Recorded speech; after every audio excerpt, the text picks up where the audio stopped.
Tonight, we're hearing from a Jacksonville man who was shot at by a police officer last night, an officer who investigators say thought at first the man had a weapon.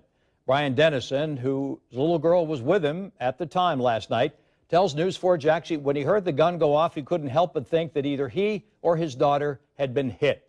He ultimately was arrested on a charge of knowingly driving while a license was suspended, canceled, or revoked. He appeared in court today, posted bond, and was released.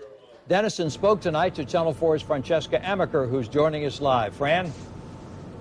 Well, Tom, Dennison actually was released by this Duval County jail just a couple of hours ago, and both Dennison and the officers agree that he was roughly half a mile away from his destination, he was half a mile away from his destination. He was at an ATM when the officer told him to stop, and he tells me that he was just trying to help his little girl.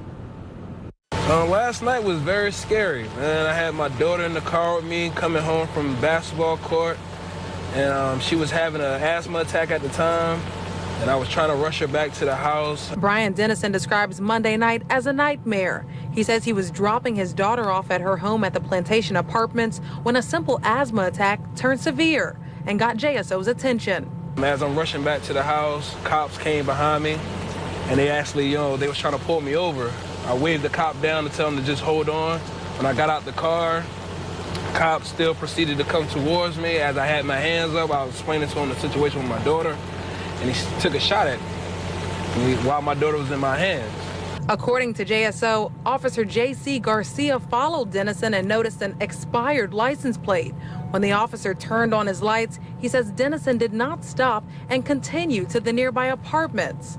Finally, when Dennison got out of the car to get his daughter, the officer thought Dennison had a small handgun, so he fired. And at that moment in time, right then and there, I thought I was shot or she was shot. JSO also says the daughter was not in his arms at the time. The cop then put down his gun and told Dennison he could go upstairs and get his daughter's inhaler. But Dennison says Garcia's actions had already traumatized his 6-year-old. You don't want your child to ever be in no type of situation like that. She's only 6 years old. So for her to be scared and for her father to show, fearfulness and hindsight, I'm her protector. So for me to be scared and her to be scared, it wasn't a good sight for her. And police say Dennison ended up being arrested on a charge of knowingly driving with a license that was suspended, canceled, or revoked.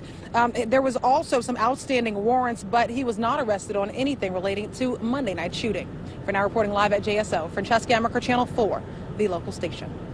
Francesca, what have you been able to find out about Officer Garcia? How long has he been with the sheriff's office?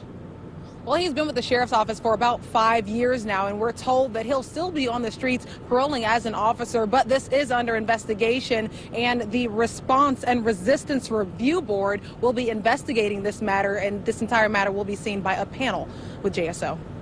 Tom? Thank you, Francesca. Francesca Amaker reporting to us live tonight.